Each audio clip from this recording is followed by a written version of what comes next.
چونٹی کے نام پر اللہ نے سورت رکھ دی. پیچھے میں آپ کو بہت ساری سورتوں کے نام یاد کرا آیا ہوں. ایک سورہ نحل بھی ہم نے پڑھی تھی.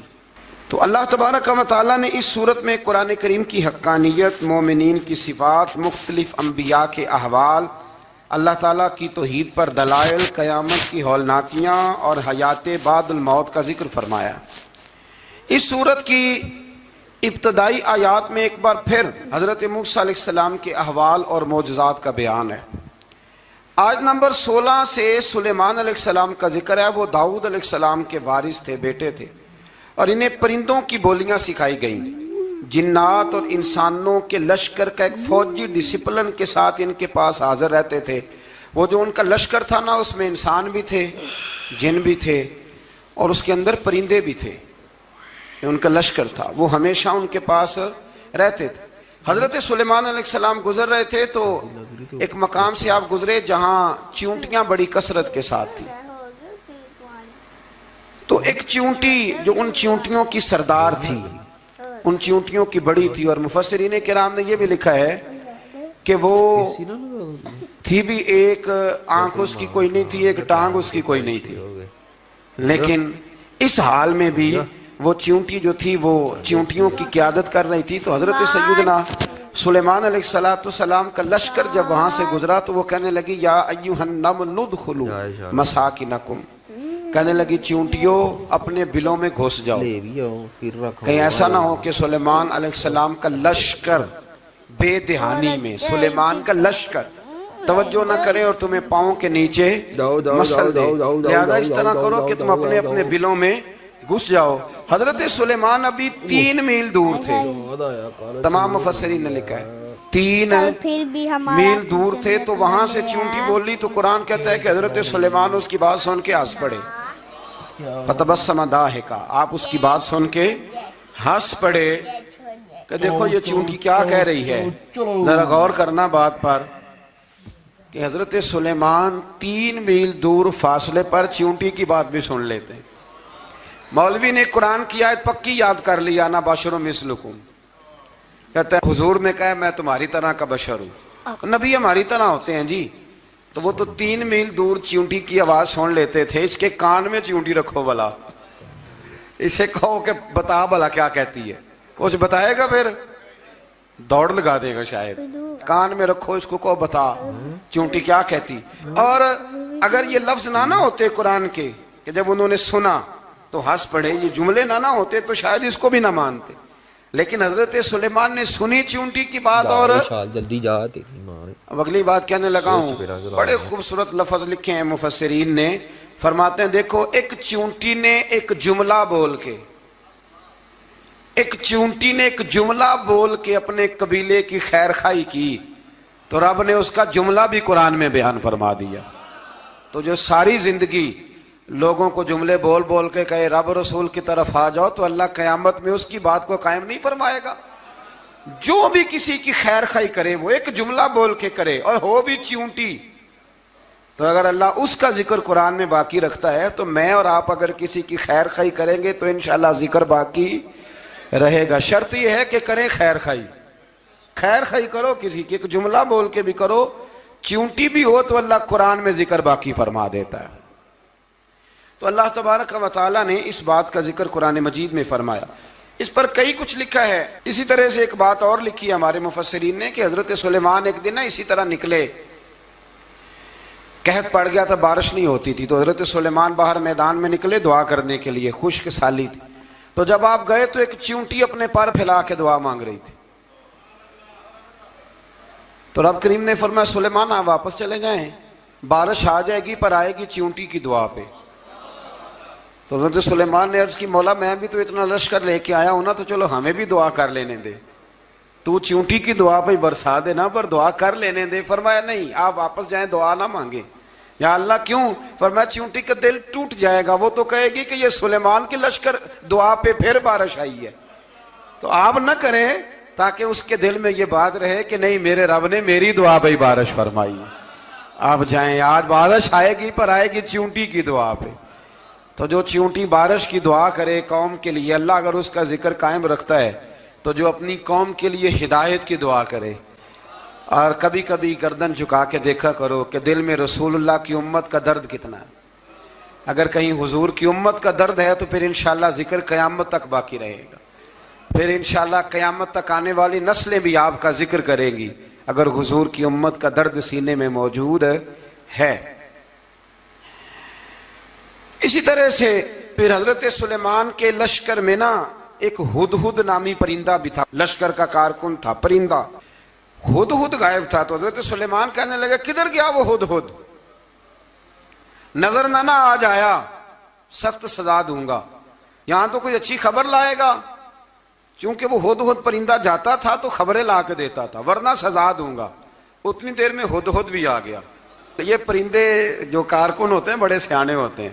کبھی بندہ ناراض ہو تو صحیح خبریں لے آتے ہیں. تو صحیح خبر لے کے آ گیا. آتے ہی آ کے بیٹھا تو اس نے حضرت سلیمان علیہ السلام نے کہا کہاں تھے؟ عرض کرنے لگا حضور میں ملک سبا گیا تھا. وہاں ایک عورت حکمرانی کرتی ہے, اس کا نام بلقیس ہے. بہت بڑے تخت پہ بیٹھتی ہے. 80 گز اس کا تخت لمبا ہے, 40 گز چوڑا ہے, اور شاید 80 من کے 80 ٹن اس کا وزن ہے. تو حضور وہ سورج کو پوچھتے ہیں. تو حضرت سلیمان نے فوراً خط لکھا, فرمایا جا کے اسے میرا خط دے دو کہ یہاں تو کلمہ پڑھ کے ہماری فرما بردار بن جائے ورنہ تیار ہو جائے. جو اللہ کے غیر کو پوچھتے ہیں ہم ان کے خلاف جنگ کریں گے. وہ جب لے کے گئے نا خط, یہ حدود گیا تو وہ میٹنگ کر رہی تھی, اس کے وزیر مشیر سارے بیٹھے تھے. اس نے جا کے خط پھینک دیا ملکہ بلقیس کی جھولی میں. اس نے خط پڑھا تو ڈر گئی. وزیروں کو بلایا. حضرت سلیمان, قرآن کہتا ہے حضرت سلیمان نے کہا تھا خط پھینک کے نا تو سائڈ پہ ہو کے سننا وہ کیا کہتا. بندوں کے لیے منع ہے, پرندوں کے لیے جائز ہے. بندوں کے لیے منع ہے سائڈ پہ ہو کے سننا. ہاں جس کی جاسوسی کی ڈیوٹی ہو, کفر کی جاسوسی کی, اس بندے کے لیے بھی جائز ہے. تو یہاں ایک تو وہ پرندے تھے, دوسرا کفر کی جاسوسی کر رہے تھے. سائڈ پہ ہو کے سننے لگے تو ملکہ بلقیس کہنے لگی اب کیا کرنا ہے, یہ خط آیا ہے. تو وہ کہنے لگے ہم تیار ہیں, آپ حکم کریں, ہم لڑنے کو تیار ہیں, لڑیں گے. وہ کہنے لگی نہیں تیزی نہ دکھاؤ. قرآن مجید کہتا ہے کہ وہ کہنے لگی جب لڑائیاں ہوتی ہیں تو شہر تباہ ہوتے ہیں, ملک کھنڈر بن جاتے ہیں. لڑائی مسئلے کا حل نہیں ہے. انہوں نے کہا کہ میں نبی ہوں. تو ایک دفعہ آزما لیتے ہیں کہ نبی ہیں کہ نہیں. معاذ اللہ آزما لیتے ہیں. کہا کیسے؟ کہنے لگی تحفے تحائف بھیجتے ہیں. اگر مال پر دل للچا گیا تو پھر نبی نہیں بادشاہ ہے, اور اگر مال پر دل للچایا نہ تو پھر اللہ کے کامل بندے. یہ فرق اس نے اس وقت بیان کیا. اس نے 500 کنیزیں, 500 غلام, بڑے شاندار لباس پہنا کے, 500 گھوڑا بڑا تگڑا, اس کے اوپر مال و اسباب رکھ کے تیاری کرا کے حضرت سلیمان کی طرف بھیجا. ہدہد پہلے سے خبر لے کے آ گیا. حضور اس نے یہ پروگرام بنایا ہے. وہ جب آیا سارا کچھ تو حضرت سلیمان دیکھ کے جلال میں آ گئے. فرمانے لگے اسے جا کے کہہ دو تو مجھے کیا تحفے بھیجے گی, میرے رب نے مجھے مالا مال فرمایا ہوا ہے, انہیں مالا مال کیا میرے مالک نے. جا اسے جا کے کہہ تو کیا تحفے دے گی. جب رب دیتا ہے تو پھر کوئی کمی نہ وہ نہیں چھوڑتا. بندے کیا دے سکتے ہیں, بندے تو بیچارے 10 دے کے تو 10 دن ان کی آنکھیں نہیں کھلتی.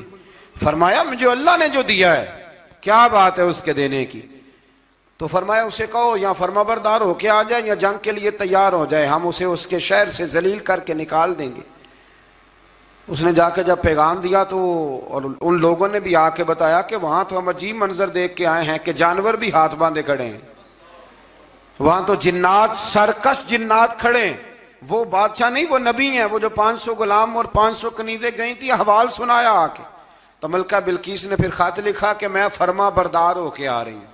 مانا کیا ہے, میں کلمہ پڑھنے کے لیے آ رہی ہوں. تو حضرت سلیمان نے کہا بھئی اب اس طرح کرو, ذرا فرش بچھاؤ. انہوں نے فرش بچھایا اس طرح کا کہ اوپر فرش تھا, نیچے مچھلیاں تیر رہی تھیں, لگ رہا تھا دریا ہے. ڈیوٹی لگا دی, جنات نے بچھا دیا. ادھر حضرت سیدنا سلیمان فرمانے لگے اب چونکہ مان کے آ رہی ہے تو اسے اپنی نبوت کی علامتیں بھی دکھانی ہیں. اس نے تخت بڑا شاندار بنوایا تھا, اور خواتین میں جو عادتیں خواتین والی ہوتی ہیں وہ جاتی نہیں. وہ 7 کمروں میں نا پیچھے اپنا تخت رکھ کے تو 7 دروازے بند کر کے آئی. اس زمانے میں ایک رواج تھا, وہ زلیخا نے بھی 7 دروازے مکفل کے ایک رواج تھا. ایک کمرہ، پھر کمرے کے پیچھے کمرہ، پھر اس کے پیچھے کمرہ، پھر اس کے پیچھے کمرہ، اور اس کو بڑے موٹے تالے لگائے جاتے تھے، اور فلسفہ یہ تھا کہ ایک تالا توڑے گا کوئی تو جب تک سپاہی آ جائیں گے، اور اگر اس کے توڑنے تک نہ آئے تو دوسرے کے توڑنے تک آ جائیں گے، اور اس کے توڑنے تک نہ آئے تو ساتویں تک تو آئے جائیں گے۔ یہ ان لوگوں کا نفسیاتی معاملہ تھا، سوچ تھی۔ 7 کمروں میں مکفل کر کے وہ نکلی تو حضرت سلیمان علیہ السلام کہنے لگے بھئی مجھے اس کا تخت چاہیے اس کے آنے سے پہلے، اس کے آنے سے۔ اس واقعے کی کیا ضرورت تھی قرآن پاک میں؟ یہ کیا حاجت تھی یہ تخت والی ساری بات قرآن نے کیوں بیان کی؟ پوچھیں آپ اپنے دل سے بھی اور انکار کرنے والے منکرین سے بھی، اس کی کیا ضرورت تھی؟ وہ جو کہتے ہیں جی ولی کی کرامت کی کیا ضرورت ہے، سیدھی سیدھی نماز پڑھو، روزہ رکھو، حج کرو، زکوٰۃ دو، تو پوچھو ان سے ایک سورت نمل کے اندر اس ساری تفصیل کی کیا ضرورت تھی؟ ختم ہو گئی جب وہ کلمہ جو پڑھ رہی ہے، تو پھر اس سارے واقعے کو رب کیوں بیان فرماتا ہے؟ حضرت سیدنا سلیمان فرمانے لگے تخت چاہیے، اور چاہیے اس کے آنے سے پہلے۔ قال عفریت من الجن، جنوں میں سے ایک بہت بڑا جن بولا، کہنے لگا حضور آپ کا یہ تخت برخاست ہونے سے پہلے لے آؤں گا۔ یہ جو آپ میٹنگ کر رہے ہیں نا، یا آپ فیصلے ختم، کچھ نے لکھا صبح سے شام تک میٹنگ ہوتی ہے اور اس کو آنے میں پتہ نہیں کتنے دن لگیں گے، تو میں یہ برخاست ہونے سے پہلے، اور کچھ نے کہا دی آپ شرط کیوں لگاتے ہیں کہ صبح سے شام تک ہوتی؟ اس جن نے کہا دی آپ 10 منٹ میں فارغ ہو جائیں، آپ فارغ ہوں گے تو تخت آ جائے گا۔ مفسرین نے لکھا ہے کہ جب قرآن کہتا ہے کہ اس نے کہا کہ آپ کے فارغ ہونے سے پہلے، تو اس کا مطلب ہے کہ جب آپ اٹھیں گے، یہ جگہ خالی کر دیں گے تو تخت یہاں کیویں؟ ہزاروں میل کا فاصلہ ہے، آ جائے گا پر ہوائی جہاز پہ، کارگو کرا کے، جی DHL کے ذریعے۔ کیسے آئے گا؟ وہ آئے گا تو بس آئے گا۔ تو حضرت سلیمان کی تو بادشاہت تھی نا زمانے پہ، فرمانے لگے نہیں نہیں تو لیٹ ہے، تو لیٹ ہے، تو ہمیں جانتا ہی نہیں، ایٹ سٹ تے پکھڑا کوار گندل، اسی اور بھی بوٹیاں جاننے ہاں، یہ تو لیٹ ہے، ابھی ہماری طاقت اس سے زیادہ ہے۔ بڑی کمال بات لکھی ہے لکھنے والوں نے۔ ایک مفسر نے لکھا ہے کہ ابھی حضرت سلیمان نے غلاموں سے منگوایا ہے، اپنی بات کوئی نہیں کی، یہ حال ہے ان کے غلاموں کا، تو سردار کا عالم کیا ہوگا؟ حضرت سلیمان کہنے لگے بھی جلدی جائیے۔ قال الذی عنده علم من الکتاب انا آتیک بہ قبل ان یرتد الیک طرفک، تو اٹھا ان میں سے وہ جس کے پاس کتاب میں سے علم تھا، ساری کتاب کا بھی نہیں، علم من الکتاب، کتاب، وہ اٹھے جن کے پاس کتاب میں سے علم تھا، تو وہ اٹھ کے کہنے لگے حضور میں لے آؤں گا، کب؟ آپ کے آنکھ جھپکنے سے، نہیں آنکھ جھپکنے سے، بندہ تھا جن تھا، جن کی تو بات مانی نہیں انہوں نے، کیا کہا؟ آنکھ جھپکنے سے، میں آنکھ جھپکنے سے پہلے لے آؤں گا۔ تو حضرت سلیمان کہنے لگے تو ٹھیک ہے چل لا پھر، لا پھر۔ آنکھ جھپکنے سے بڑے ہی نہیں، پھر غصہ نہیں آتا ان پہ، پھر غصہ نہیں آتا۔ میرے شیخ کامل، مرشد اکمل، شیخ بحر و بار، حضور غوث پاک جیلانی، حضرت غوث اعظم یوں کر کے شاگردوں کو، مریدوں کو سبق پڑھا رہے تھے، پڑھاتے پڑھاتے ہاتھ آگے کیا، اور جب ہاتھ واپس آیا تو بھیگ گیا تھا سارا۔ تو شاگرد کہنے لگے حضور یہ کیا ہے؟ فرمایا تمہیں نہیں سمجھ آئے گی، چھوڑو تمہارے والی بات نہیں، خاصاں دی گل آما آگے نہیں مناسب کرنی، رہنے دو تم۔ کچھ وقت گزرا تو کچھ لوگ آ گئے، ابھی کلاس ختم نہیں ہوئی تھی، کپڑے بھیگے ہوئے ہو، وہ شاگرد پہلے ہی منتظر تھے، کہا تمہیں کیا ہوا؟ کہنے لگے دریا میں جا رہے تھے، اچانک ہچکولیں آنے لگے، تو ہم نے کوئی کسی بے عمل کا بازو تو نہیں نہ تھاما، ہم غوث اعظم کے ماننے والے ہیں، تو دریا میں کہا یا شیخ عبد القادر جیلانی شیئا للہ، اللہ کے راستے میں مدد کرو۔ تو کہنے لگے بس ایک ہاتھ ہی آیا ہے، اور یوں کشتی کھینچ کے باہر نکالیا تو اب وہ شاگرد سارے چپ کر گئے، کہنے لگے جواب کیوں نہیں دیتے؟ انہوں نے کہا تم نے ہاتھ دیکھا ہے پہنچتا ہوا، اور ہم نے ہاتھ دیکھا ہے یہاں سے جاتا ہوا۔ تم نے پہنچتا ہوا دیکھا ہے تو ہم نے۔ حضرت بہاؤالحق نقشبند بخاری، ان کی ایک مریدنی تھی، اوپر چبارے پہ کسی نے اس کی عزت پہ ہاتھ ڈالا، چبارے پہ اوپر والی منزل پہ، اس مریدنی نے اپنی عزت بچانے کے لیے چھلانگ لگا دی۔ جب وہ نیچے گر رہی تھی تو حضرت بہاؤالحق نقشبند بخاری پہنچ گئے، نیچے کوئی ایسا بندوبست کر دیا، کوئی چارپائی بچھا دی، کوئی ایسا جس پہ وہ آ کے آرام سے گری اور بچ گئی۔ حضرت صاحب کی طرف دیکھ کے کہنے لگی حضور آپ کب آئے؟ فرمانے لگے پتر جب تو چبارے سے چلی تھی تب میں بخارے سے چلا تھا، جب تو چبارے سے چلی تھی نا تب میں بخارے سے چلا تھا، اور تیرے نیچے آنے تک میں بھی پہنچ گیا ہوں۔ میں بھی مالی دا کم راکھی کرنا، پھل کچے ہون یا پکے، اے پیر مریداں دے سر تے ہی رہندا ہے، اے جھوٹے ہون یا سچے، یہ پکی غلامی کریں یا کچی کریں، پیر کی بھی مجبوری ہوتی ہے، کیا کریں، پیر مریداں دے سر تے ہی رہندا ہے، اے جھوٹے ہون یا سچے، کیا کیا جا سکتا ہے؟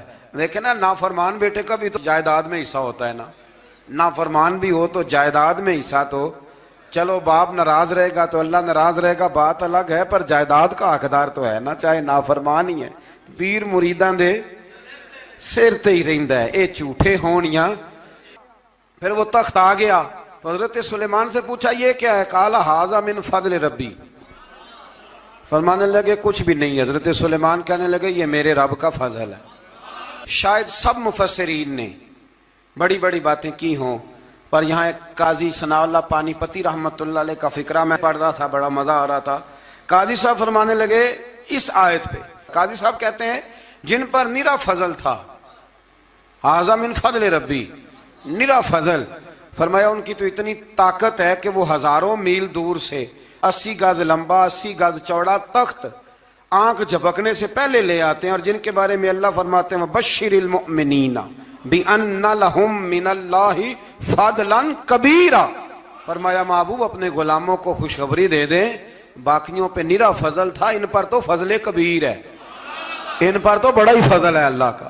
تو فرمایا جن پر فضل کبیر ہو، ایک نہیں، اس پر میں بڑے دلائل دے سکتا ہوں، کرامات اولیاء پر میں بڑے ہی دلائل دے سکتا ہوں، بڑے۔ غوث اعظم رضی اللہ تعالیٰ عنہ کے پاس بادشاہ آیا تو کہنے لگا پیر تب مانوں گا جب سیب کھلائیں گے، سیب کا موسم ہی نہیں تھا۔ تو حضرت صاحب آتے ہی اسے کہنے لگے اب تو میری ولایت کو سیبوں پہ تو نہ تول، اب سیب کھلائے تو ولی یا نہ کھلائے تو ولی کوئی نہیں، یہ تو اب میری ولایت کو سیبوں پہ تو نہ تول۔ تو حضرت صاحب نے یوں ہاتھ اٹھایا تو اللہ نے 2 سیب عطا فرمائے۔ تو وہاں جملہ ہے حضور غوث اعظم کا، فرمانے لگے اگر اللہ حضرت مریم سلام اللہ جو بنی اسرائیل کی ولیہ ہیں، ولی ہے نا، وہ نبی تو نہیں نا، عورت نبی نہیں ہو سکتی، فرمایا اگر اللہ انہیں بغیر موسم کے پھل دے سکتا ہے میں تو محمد عربی کا نوکر ہوں۔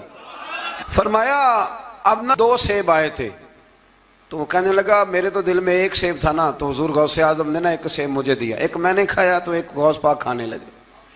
کہتے ہیں میں نے وہ منہ میں رکھا ذرا ترش تھا، تو میرے چہرے کا وہ رنگ دیکھ کے نا، اثر دیکھ کے کہ تلخی محسوس، تو غوث اعظم کہنے لگے میرے والا کھا۔ تو 1 انہوں نے کاٹ کے ٹکڑا دیا، کہتے کھایا تو بڑا میٹھا تھا، تو میں نے کہا حضور آئے تو دونوں ہی غیب سے ہیں، تو آپ کے والا میٹھا ہے میرے والا کڑوا ہے، تو آپ فرمانے لگے آئے تو دونوں غیب سے تھے، پر ایک کو ذرا ظالم کے ہاتھ لگ گئے ہیں نا، اس کو تنبیہ بھی کر دی کہ ظلم سے باز آ جا، تنبیہ بھی کر دی، فرمایا ہاتھ ظالم کے لگے اس لیے ترش ہو گیا، سیانا بن۔ 1 نہیں 20 درجنوں، لیکن پتہ نہیں کیوں لوگ اڑ گئے، پتہ نہیں کیوں کڑ کے آ گئے کرامت اولیاء کے معاملے میں۔ بالکل، اور پھر کسی حدیث میں یہ نہیں آیا کہ اس زمانے میں ولی ہوں گے تو اس زمانے میں ولی نہیں ہوں گے۔ حضور نے فرمایا میری امت کبھی گمراہی پر جمع نہیں ہوگی۔ اقبال کہتے ہیں اولیاء کیا ہوتے ہیں؟ اولیاء کیا ہیں؟ جواسیس القلوب۔ اقبال کہتا ہے ولی کا بہت بڑا ولی تم نے دیکھنا ہو تو اسے دیکھو جو تیرے دل کا جاسوس ہے۔ چلو یہ مشکل بات ہے، میں نہیں چھیڑتا، لیکن جو تیرے وہ جاسوسی کرتا ہے، پر کرتا ہے تیرے دل کی، وہ تیرے دل کا جاسوس ہوتا ہے ولی۔ اور اس پر حضور کی حدیث ہے، فرمایا اس کی فراست قلبی سے ڈر، یہ اللہ کے نور سے دیکھتا ہے۔ ڈر اس کی فراست قلبی سے، اللہ توفیق عطا فرمائے۔ بارہ اس ولی کا نام تھا آصف بن برخیہ۔ آصف بن برخیہ جی حضرت سلیمان کے وزیر تھے۔ وہ آئی ملکہ بلقیس، اور جب وہ آئی نا تو اس نے دیکھا کہ یہ تو آگے سامنے حضرت سلیمان بیٹھے ہیں، اور جو رستہ ہے نا درمیان میں وہ فرش ہے کہ دریا ہے سمجھ نہیں آ رہی، تو اس نے نا اپنا یوں کر کے اوپر کپڑا اٹھانا شروع کر دیا کہ نیچے پانی ہے، تو حضرت سلیمان کہنے لگے چلتی آ، نیچے کچھ بھی نہیں۔ اس نے پیر رکھا، نیچے مچھلیاں بھی تیرتی جا رہی تھیں۔ حضرت سلیمان علیہ الصلوۃ والسلام، آج بھی اللہ نے توفیق دیا نا لوگوں نے اس طرح کی تعمیر۔ روٹی کیوں پکی؟ جلال آ گیا۔ یہ کہاں کی شرافت ہے بھائی؟ جب تو نے پکا بکایا نہیں کھایا تھا تب بھی تو ہی تھا، اور آج تجھے، اور پھر اس سے آگے گزرتے ہیں ہم، ذرا نمک تیز کیوں ہے ہنڈیا میں؟ اور میرے پاس ایسے مسائل طلاق کے آتے ہیں کہ جناب بیوی نے ہانڈی ٹھیک نہیں پکائی تھی، خامد کو جلا لایا، اس نے کہا طلاق طلاق طلاق، لا حول ولا قوت۔ یہ کہاں کا انصاف ہے؟ ہنڈیا ٹھیک نہیں پکی، سالن میں مرچیں زیادہ ہیں، روٹی جو ہے وہ جلا دی ہے، تو نے ٹھیک طریقے سے پکائی نہیں، سالن کے ساتھ سلاد کیوں نہیں بنایا؟ بھائی ذرا تھوڑا سا خیال کر، اگر اللہ نے تجھے مرد بنایا ہے، وہ تجھے عورت بنا دیتا تو تو احتجاج کر سکتا تھا؟ اس نے تجھے اگر اشرف المخلوقات بنا دیا ہے تو اتنا تکبر، اتنا غرور؟ سنو رسول پاک علیہ السلام کا طریقہ، بخاری مسلم کی حدیثیں، رسول پاک صلی اللہ علیہ وسلم کی زوجہ سیدہ طیبہ طاہرہ ام المومنین حضرت عائشہ صدیقہ رضی اللہ تعالیٰ عنہ فرماتی ہیں، وہ دن جب اللہ نے ہمیں خوشحالی دے دی، وہ دن جب اللہ نے فتح دے دی، اذا جاء نصر اللہ والفتح ورأیت الناس یدخلون فی دین اللہ افواجا ان فتحنا لک فتحا مبینا کی، جب اللہ تبارک و تعالیٰ نے خوشخبریاں سنائی، بڑا مال بڑا کچھ، فرماتی ہیں گھر میں کھانا تیار ہوتا تھا، اگر حضور کو پسند نہیں نہ آتا تھا حضور چلے جاتے تھے، چھوڑ دیتے تھے۔ فرماتی ہے میں نے پورے 9 سال میں ایک بار بھی ایسا نہیں دیکھا کہ رسول پاک نے پکے ہوئے سالن میں سے نقص نکالا ہو، حضور نے کبھی نقص نکالا ہو، کبھی۔ ہم باز ہی نہیں آتے، مہمان جائیں گے کسی کے گھر، اسے کہیں گے یار ذرا نمک لانا تھوڑا سا، یعنی تو مہمان گیا کسی کے گھر اور تو اپنے میزبان کو یہ بتا رہا ہے کہ تمہیں تو نمک ڈالنے کا طریقہ نہیں آتا۔ ہم انسلٹ کرتے ہیں میزبان کی، ذرا نمک لائیے گا تھوڑا سا۔ اچھا جی، آپ کا حال یہ ہے کہ آپ ان کو بتلانا چاہ رہے ہیں کہ تمہیں تو ہنڈیاں نہیں پکانی آتی، تمہیں تو نمک پورا کرنے کا سلیقہ اور ڈھب نہیں آتا۔ یہ ہمارا اور رسول پاک کا انداز یہ ہے، اپنے گھر گئے ہیں اور حضور کی بیویاں صرف بیویاں نہیں بلکہ نبی پاک کی امتی بھی ہیں، صرف بیویاں نہیں خادمائیں بھی ہیں، ان کے لیے بحیثیت امتی حکم ماننا بھی ضروری، اور جتنی نفاست اور جتنا حسن نبی پاک کی طبیعت میں تھا کسی کی طبیعت میں ہو ہی نہیں سکتا۔ باوجود اس کے سیدہ فرماتی ہے کھانا پسند نہیں آیا تو چھوڑ دیا، نہیں کھایا، لیکن رسول پاک نے کبھی نقص نکالا، اور یہاں اس بات پہ طلاقیں ہو رہی۔ اگلی حدیث سنیے، حضرت عائشہ صدیقہ فرماتی ہیں حضور گھر آئے، کہا عائشہ کچھ کھانے کو ہے؟ میں نے کہا حضور سرکے کا سالن بنایا۔ کیا کیا ہے؟ اور حضور صحیح بنا بھی نہیں، دل میں خیال آ رہا، یہ تو بتا دیا کہ سرکے کا سالن، اور طبیعت یہ کہتی تھی کہ صحیح بنا ہوا نہیں ہے، صحیح بنا بھی نہیں، اور پھر بنا بھی جلدی میں ہے، اور وہ اس قابل نہیں کہ میں پیش کر سکوں۔ میں نے کہا حضور سرکے کا سالن ہے، آپ ذرا انتظار فرمائے میں پتہ کراتی ہوں۔ حضور نے فرمایا وہی لے آؤ۔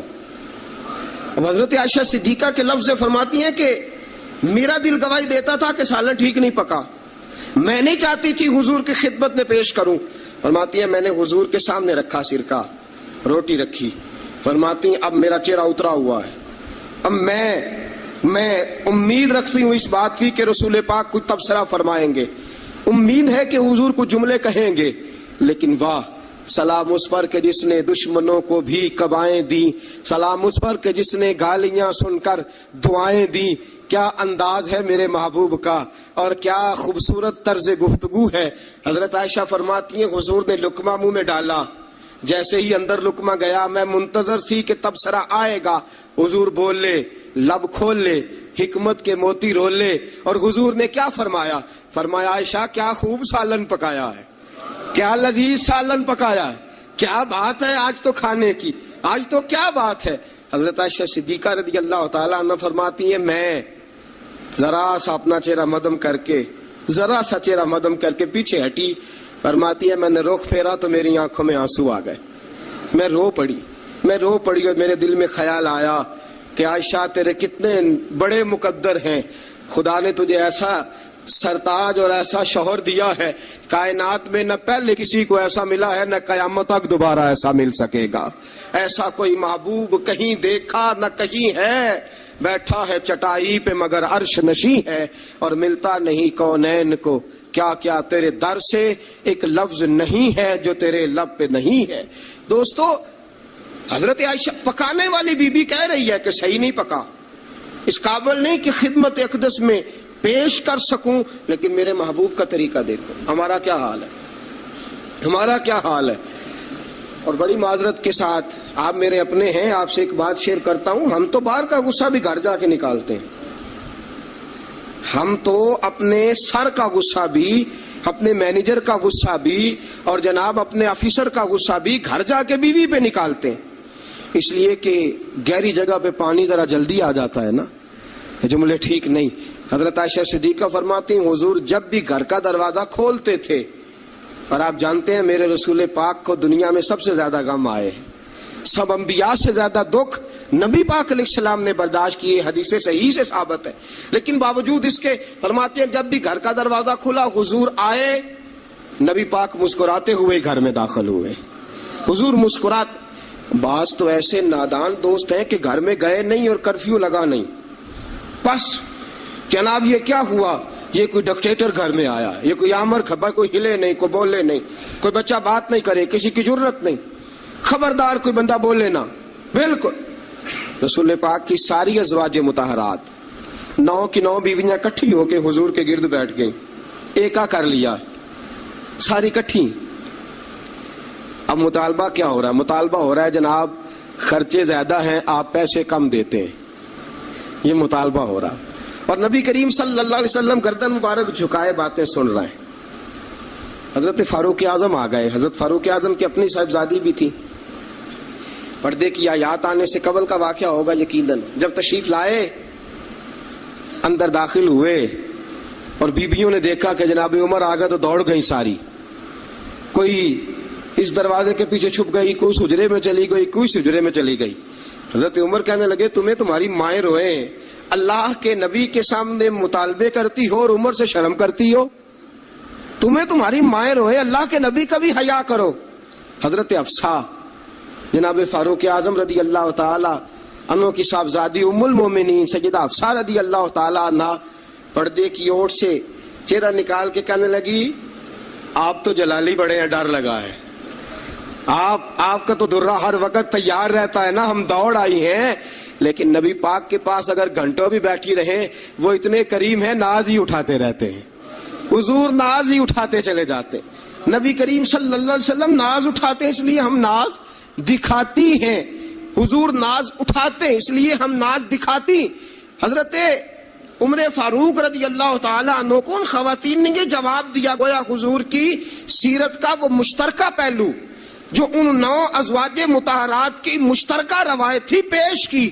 انہوں نے کہا ہم سب کا متفقہ موقف یہ ہے کہ حضور بڑے کریم ہیں, نبی پاک باہر بھی مہربان ہیں, گھر کے اندر بھی بڑے مہربان ہیں. حضور بڑی محبت فرماتے, حضور بڑی مہربانی. تو میرے دوستو عورت سے درگزر کرنا, اس کے ناز اٹھانا. پھر اگلی بات یہ ہے کہ عورت کا حق زوجیت ادا کرنا فرض ہے. اب چونکہ شرعی مسئلہ ہے, توجہ طلب امر ہے. حضور نے فرمایا جو مرد اس قابل ہو شادی ہی وہ کرے. حضرت عثمان بن مظعون رضی اللہ تعالیٰ عنہ کے بارے میں حضور کو پتا چلا کہ تو ساری رات نماز پڑھتا رہتا ہے, نفل پڑھتا رہتا ہے ساری رات. نبی کریم صلی اللہ علیہ وسلم نے حضرت عثمان بن مظعون رضی اللہ تعالیٰ عنہ سے فرمایا میں نے سنا ہے تو سارا دن روزہ رکھتا ہے, ساری رات نفل پڑھتا ہے. حضور ہاں رب کو راضی کرتا ہوں. فرمایا اللہ کے بندے تیرے لیے میرا اسوہ حسنہ زیادہ اہمیت کا حامل ہونا چاہیے. میں روزہ بھی رکھتا ہوں, افطار بھی کرتا ہوں, میں نماز بھی پڑھتا ہوں اور آرام بھی کرتا ہوں، میں اپنی بیوی کے پاس بھی جاتا ہوں، اس کے حقوق بھی ادا کرتا ہوں۔ فرمایا میں وہ سارے کام کرتا ہوں جو تجھے کرنا چاہیے۔ رسول پاک علیہ السلام نے فرمایا سن، تیرے ماں باپ کا بھی تجھ پہ حق ہے، تیرے وجود کا بھی تجھ پہ حق ہے، تیری آنکھ کو آرام کی ضرورت ہے، اس کا بھی تجھ پہ حق ہے، اور حضور نے فرمایا ساری رات نماز نہ پڑھا کر، تیری بیوی کا بھی تجھ پہ حق ہے، وہ تجھے ادا کرنا ہے۔ اللہ کی بارگاہ میں وہ جا کے سوال کرے گی، وہ تیرا گریبان پکڑے گی، تجھے ان چیزوں کا خیال رکھنا۔ حضرت عمر فاروق رضی اللہ تعالی عنہ نے فرمایا تھا کوئی فوجی 4 مہینے سے زیادہ اپنے گھر سے غیر حاضر نہ رہے، بیوی کا حق ہے اس کے پاس آئے، اس کو وقت دے، اس کو وقت دے۔ جو لوگ ملک سے باہر رہتے ہیں نا، چلو بامر مجبوری ہے، مجبوری کے معاملات ہیں، ان کو اپنی بیویوں کو زیادہ شکر گزار ہونا چاہیے، زیادہ شکر گزار ہونا چاہیے۔ حضرت فاروق اعظم رضی اللہ تعالیٰ عنہ نے فرمایا وہ خامد بڑا خوش نصیب ہے جو گھر میں نہیں رہتا لیکن اس کی بیوی پھر بھی باحیا رہتی ہے، اور اس اپنے خامد کے بستر کو وہ کبھی آلودہ نہیں ہونے دیتی۔ چاہیے نا خامد کو کہ وہ اس نے سلوک کا مظاہرہ، میں نے بات شروع میں کی، جس کی قربانیاں زیادہ اس کے ساتھ اظہار محبت بھی زیادہ ہونا چاہیے۔ عزیز دوستو، اس سے آگے چلیے، نان و نفقہ۔ رسول پاک علیہ السلام نے فرمایا جس طرح اپنے کپڑے پہنو اسی طرح اپنی بیوی کو بھی پہناؤ، جس طرح کا کھانا اپنے لیے پسند کرتے ہو اس طرح اپنی بیوی کے لیے بھی۔ میں نہیں آپ سے کہتا کہ آدھی کڑھائی دکان پہ کھائیں آدھی گھر لے کے جائیں، میں یہ نہیں کہتا، لیکن میں رسول پاک صلی اللہ علیہ وسلم کی حدیث سے آپ کو آگاہ کر رہا ہوں۔ سید عالم صلی اللہ تعالی علیہ وسلم نے فرمایا جو کھاؤ وہی بیویوں کو بھی کھلاؤ، جو پہنو وہی بیویوں کو بھی۔ اب سنیے اس سے اگلے لفظ حضور کے، نبی پاک علیہ السلام نے فرمایا 1 دینار وہ ہے جو بندہ اپنے غلام کو دیتا ہے، بڑی بات ہے۔ 1 دینار وہ جو اللہ کی راہ میں صدقہ دیتا ہے، 1 دینار وہ جو بندہ اپنے دوست احباب کی خدمت کر۔ فرمایا یہ سارے ہی دینار خرچ کرنا بڑے اچھے ہیں، لیکن فرمایا سب سے زیادہ ثواب اسے اس دینار کا ملے گا جو وہ اپنی شریک حیات اپنی بیوی پہ خرچ کرے گا، سب سے زیادہ اسے اس کا اجر ملے گا جو اپنی بیوی پہ وہ پیسہ خرچ کرے گا، سب سے زیادہ اس پہ اجر ملے گا۔ ایک ہے نان و نفقہ، اور اعلیٰ حضرت نے لکھا کچھ اضافی خرچہ بھی دو اسے، اور جب اسے تھوڑا بہت اضافی خرچہ دو تو بعد میں حساب بھی نہ مانگو۔ حساب اعتماد ہونا چاہیے، تمہیں اعتماد ہونا چاہیے کہ تمہاری بیوی کوئی غیر شرعی حرکت نہیں کرتی، لیکن اگر تم اسے اضافی خرچہ دو تو اس سے حساب دیکھیں۔ اس میں کتنے میٹھے پہلو ہیں، ہو سکتا ہے کہ اس کے میکے میں کوئی حاجت ہو اور وہ کسی طریقے سے پوری کرتی ہو سکتا ہے کچھ ایسی ضروریات زندگی ہوں جن کو وہ اپنے خامند کے سامنے بیان کرنا اپنے خاندان کی عزت کے لائق نہ سمجھتی ہو، اسے دو خرچہ اضافی، لیکن بعد میں اسے استفسار نہ کرو۔ ہاں اگر تمہیں شک ہے کہ کوئی ایسا کام ہو رہا ہے جو گھر کی عزت کے خلاف ہے، پورا اختیار حاصل ہے تمہیں بات کرنے کا۔ جاگیے ذرا، آنکھ کھولیے اور میری بات بڑی توجہ سے سنیے۔ نبی اکرم صلی اللہ تعالی علیہ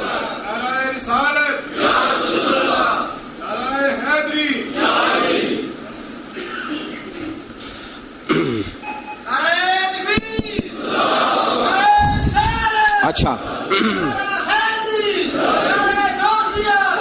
نبی کریم صلی اللہ تعالی علیہ وسلم نے فرمایا اس پر مال خرچ کرو۔ اور ایک اور شرعی مسئلہ آپ کو بتا دوں، خاوند ہو کنجوس،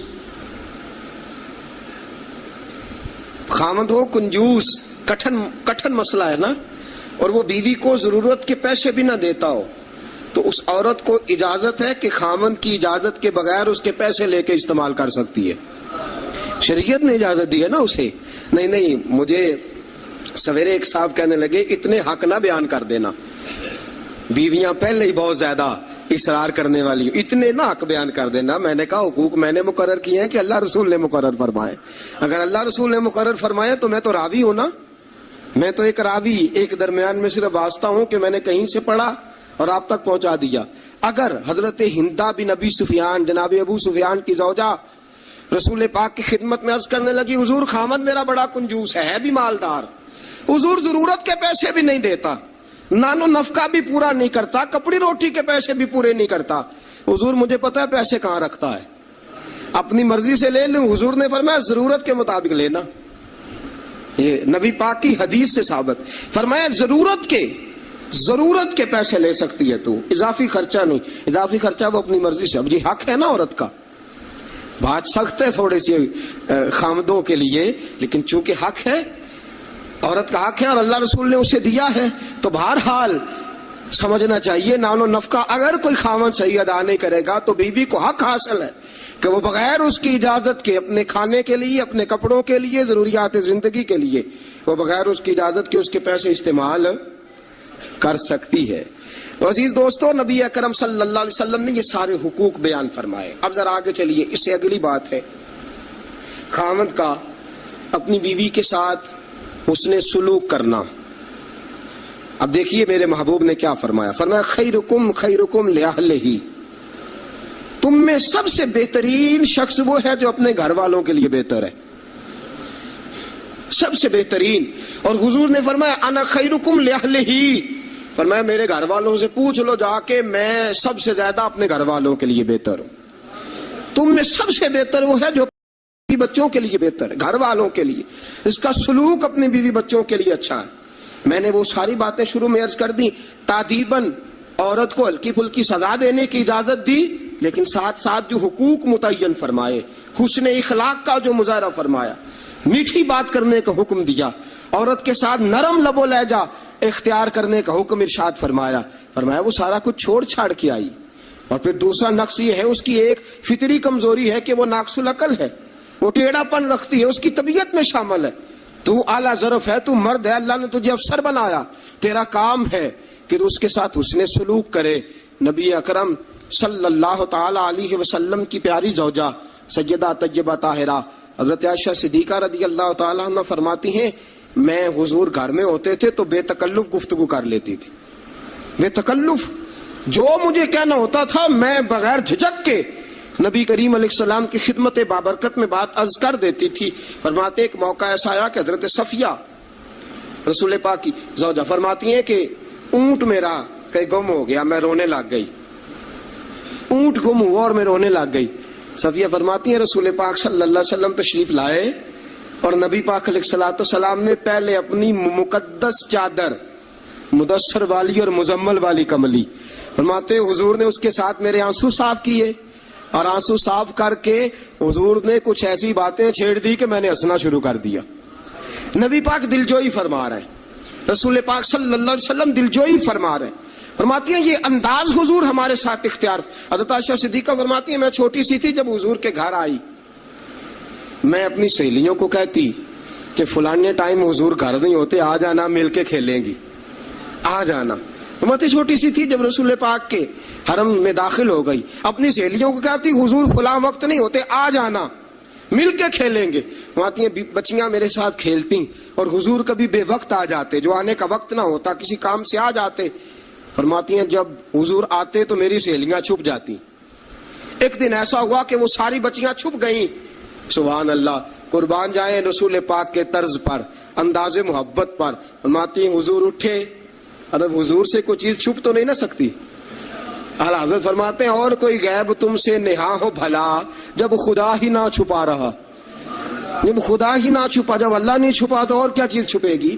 نبی پاک نے جب اپنے رب کا دیدار کر لیا اللہ کے کرم سے تو باقی پیچھے کیا رہ گیا، حضور سے کچھ، حضور اٹھتے اور جس دروازے کے پیچھے کوئی بچی چھپی ہوتی حضور اسے پکڑ کے لاتے، لا کے حضرت عائشہ فرماتی میرے پاس بٹھاتے، پھر دوسری کو پکڑ کے لاتے، تیسری کو، چوتھی کو، پانچویں کو، سب کو پکڑ کے لاتے، اور رسول پاک فرماتے جانا نہ، جب تک تمہارے پاس موقع ہو عائشہ کے ساتھ کھیلتی رہنا، جانا نہیں، جانا نہیں۔ حضرت عائشہ فرماتی ہے میری سہیلیاں گھر جا کے، اپنے گھر جا کے وہ بتلایا کرتی تھی کہ عائشہ بڑے نصیبوں والی ہے، عائشہ بڑے مقدروں والی ہے، ایسا گھر والا ملا ہے جو اس کے کھیلنے کا بھی خیال رکھتا ہے، جو اس کی تفریح کا بھی خیال۔ رسول اکرم صلی اللہ تعالی علیہ وسلم کا انداز دیکھیے نا، سیدہ عائشہ صدیقہ فرماتی ہیں مسجد نبوی میں حبشی بچے نیزوں سے کھیل رہے تھے، نیزوں کے ساتھ کھیل رہے تھے، اور نبی پاک علیہ السلام نے فرمایا عائشہ ادھر آؤ، بچے حبشی مسجد کے دروازے پہ نیزوں کے ساتھ کھیل رہے ہیں، کھیل دیکھو گی؟ عائشہ صدیقہ فرماتی ہے میں نے کہا حضور دیکھوں گی۔